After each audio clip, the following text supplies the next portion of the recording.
Welcome back to my channel. I'm Roma, your more stylish roommate, and this is Rooms by Roma Interior Design. In today's video, we are going to discuss how to choose a color palette. When it comes to color, is your home coordinated, or is it more of a mismatch of some of your favorite hues that you don't quite have put together? While there's nothing wrong with decorating as you go, sometimes having a plan can be really helpful. One quick way to achieve an overarching sense of home and design is to have a color palette in place. In interior design, a color palette is a combination of colors that complement each other and can be used throughout your space. By creating a color palette for your home, the overall design will look more cohesive and unique to the individual. With that in mind, here are some interior design tips to help you institute a streamlined color scheme into your surroundings. Design techniques to pick a color palette. First is color theory, which essentially explains how colors mix and match or contrast with each other and how humans perceive them. It plays a big role when building a color palette for your home. The color should create a sense of harmony, which each meaning plays and doesn't strain your eye. After all, color and mood and emotion set the scene of how effective a space is and how people feel in your space. Generally, lighter colors create a sense of calm, while darker colors can add a sense of whimsy and personality. However, many people find bold colors to be overwhelming and too difficult of a canvas to work with for an entire home, so they opt for neutrals indoors. In fact, most homeowners likely are to choose gray or midtones or beige or something lighter and airy as opposed to deeper tones. But you have to remember that those monochromatic tones can sometimes be boring. The golden rule of interior design and color palettes is a rule that you normally do a 60-30-10 ratio, which includes 60% of your space being a dominant color. The secondary color would be 30%, and the remaining 10% is an accent color. Here's how to break that down even further. Your dominant color, which is the 60%, this color sets the overall tone and mood of your space. The dominant color covers the largest area, such as walls, flooring, large furniture pieces, architectural elements, and are the foundations for the entire color scheme. The secondary color, which is 30%, supports and complements the dominant color and adds depth and interest and variation to the overall color scheme. This color is typically used for upholstery, curtains, rugs, smaller furniture pieces, and the secondary color should harmonize with the dominant color either by being from the same color family or providing contrast. Accent color is 10%, and these colors are used sparingly as pops of interest, creative focal points to your room. Accent colors should contrast with the dominant and secondary colors to draw attention, create visual excitement, and add playfulness and charm to your space. For example, if you have a predominantly cool palette, consider warm accent colors as a dominant dynamic contrast. Also, if you wanted nature-inspired color palettes, consider cream as a base color, brown as a secondary color, and green as your accent. How many colors should a person use? Too many colors can make a space feel chaotic and overwhelming, while too few colors can result in bland and uninspiring environments. As a result, it's generally advised to have a balanced color palette that includes a mix of dominant, secondary, and accent colors. Most designers suggest selecting at least 3 to 5 colors for a home's color palette, and you can implement them throughout the individual rooms in the 60-30-10, or even treat your whole room as one big space and decorate the home as a whole. However, if you want to use 2 colors, 80-20 is another rule, and you can do 80% of the home in a neutral and 20% should be your accent color. Keep in mind that you don't have to choose one dominant color for the entire home. Also remember, shades and variations of shades of those same colors can make it more interesting. Perfectly natural for rooms to take on a different mood based on their function, which is exactly why using shades on the same theme throughout the home make it unified without being boring or overwhelming. For instance, the accent color in the main living room could become the dominant color in your powder room. All design choices come down to your personal preference, the overall design concept that you would like to achieve, and some people prefer a cohesive color palette when others opt for different color schemes in each room. Having a consistent color flow between each room makes it unified and at ease. How to make your personal color palette selections.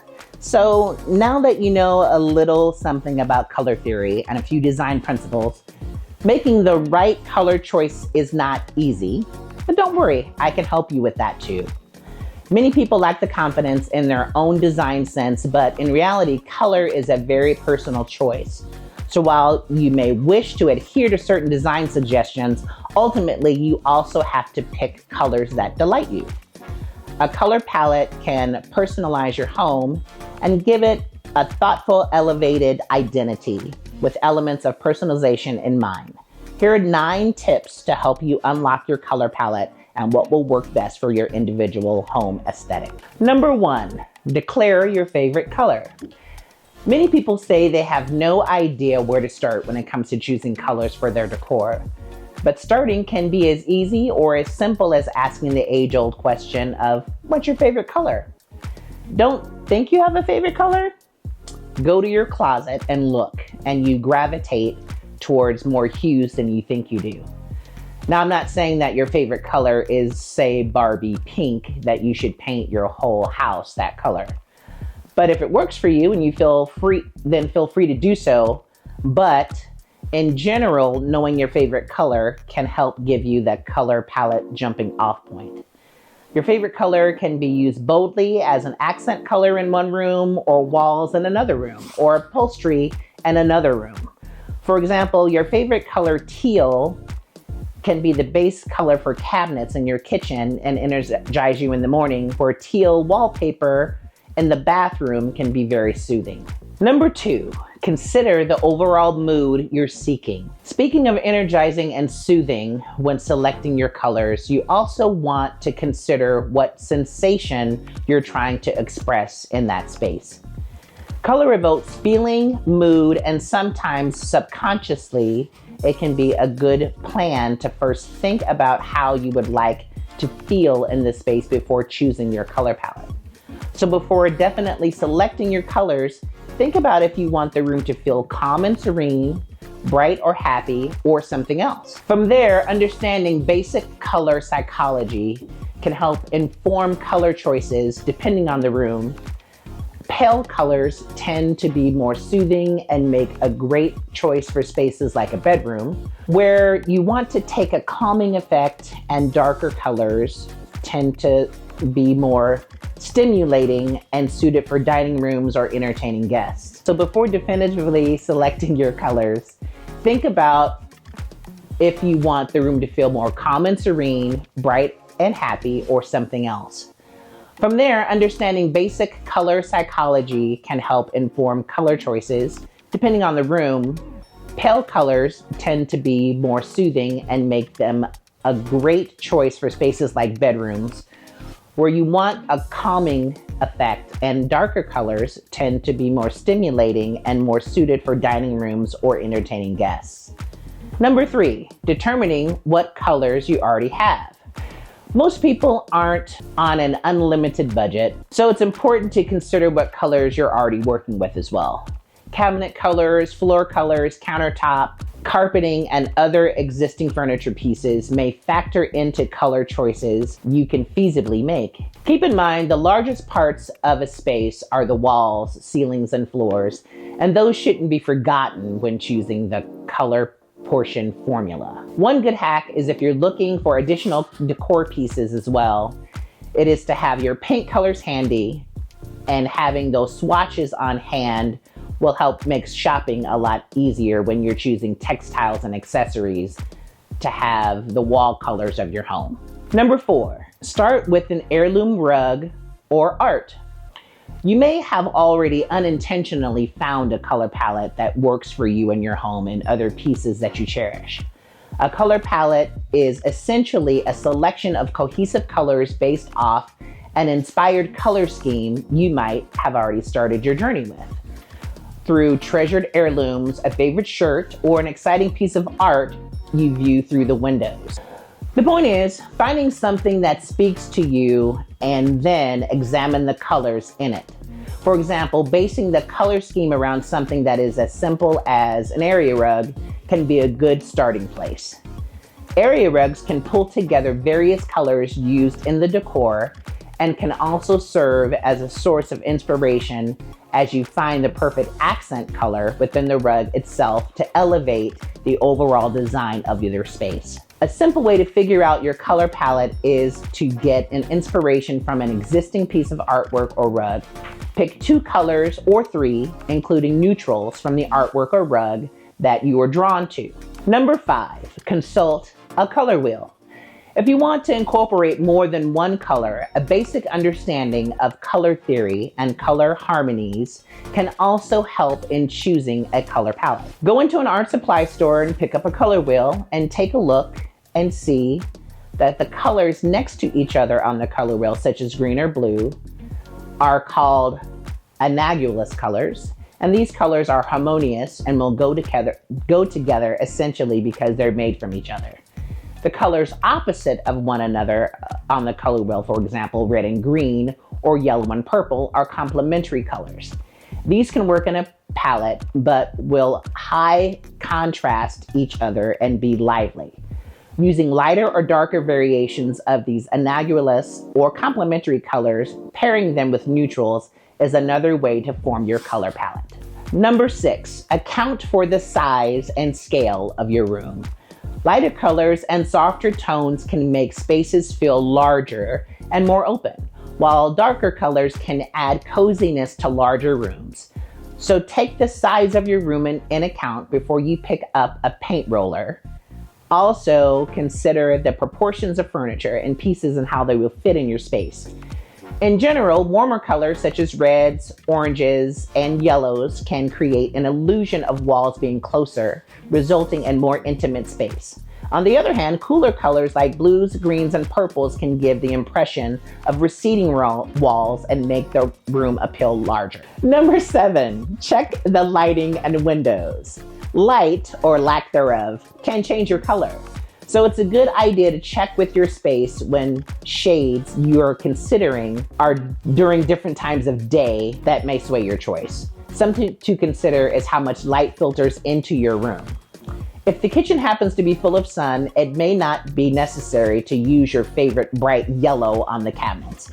Instead, save that as an accent color with pottery, flowers, and save the bigger yellow statement for your front door. And if the bedroom doesn't get a lot of light and feels heavy, try lighter bedding in whites, taupes, and pinks to freshen up the space. Also keep in mind windows and their treatments, meaning curtains, shades, blinds. If you have a beautiful view and you want to draw your attention to the window, choose a color or pattern that contrasts with your walls. If you don't want to draw attention with the windows, then choose a color palette that's closer to your wall color. Number 8, leave room for company. Color is always amplified while you're actually living in your home as opposed to designing it.